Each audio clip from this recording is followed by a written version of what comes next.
Hi, in this week's Interactive Advanced Concept, I'm going to be talking about the baking soda and vinegar rocket that we were supposed to make. I was honestly pretty excited when I saw that this was the assignment for the week because I never got to do it as a kid. I think the closest thing that I did was putting Mentos in a Coke bottle and then shaking it up. It was cool.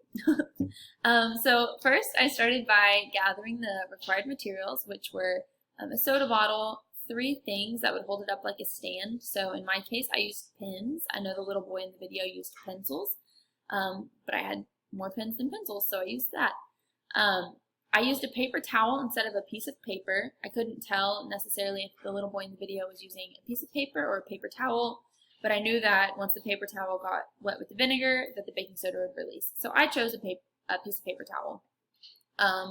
Then I got 1 cork, baking soda, and vinegar.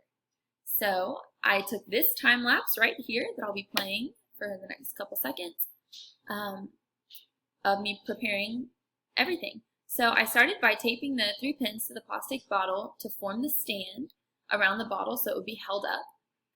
When I taped it on, I made sure that the pins were extended about 1 to 2 inches past where the cork was, and I did this on purpose because I wanted to make sure the cork had room to shoot out when the reaction took place.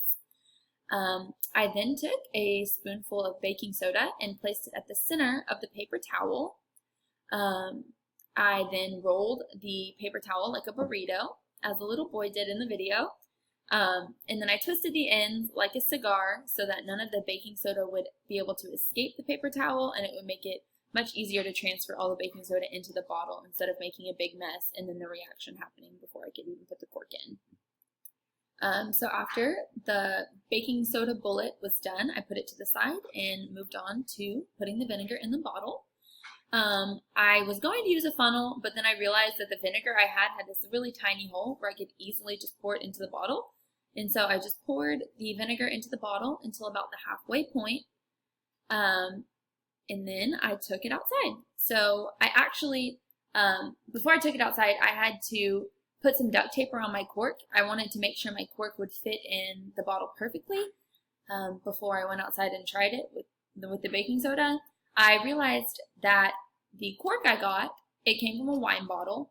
It was too small, so it was like going to go straight through the top of the bottle. If I hadn't noticed that, the reaction would have gone completely wrong and I would have had to start over. But because I realized it, I tried to be innovative and I put a couple layers, like 2 or 3 layers of duct tape around it to make it a little bit thicker so that it would actually keep the gas inside and we would see the reaction that we were hoping for. So once that was done, I then took it outside and I took a video of my reaction, which I'll add right after this. But yeah, so I put the paper towel with the baking soda in as quick as I could. I put the cork on, I shook it up, kind of. I didn't shake it up enough in the first time, so I had to run back and try to shake it again. And this is what happened. Here's my reaction video. So here I have everything that I need for the experiment. I have set up my stand with the duct tape and pins. I have vinegar in the bottle already. I have the cork, which I had to wrap in duct tape to make it fit, and then I have the baking soda in the paper thing.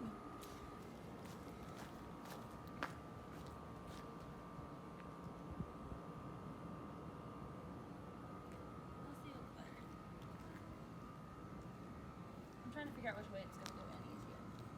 There. You might want to back up.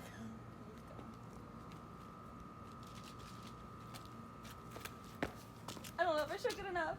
I didn't. No! It's coming out the bottom!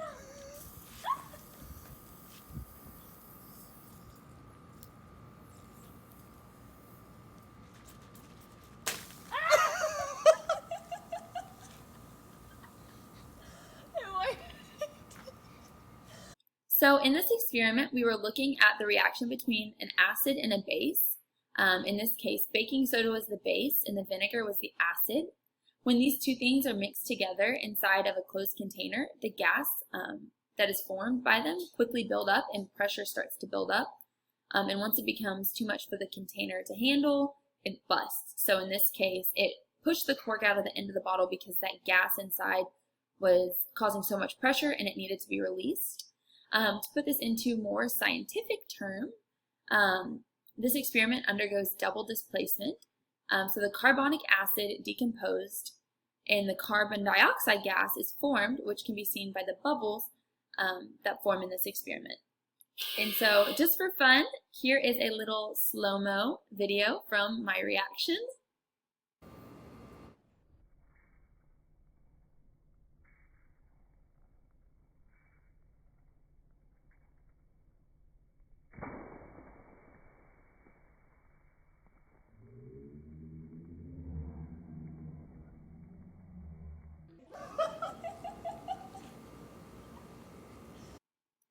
That is all I have for my experiment today, and thank you for watching.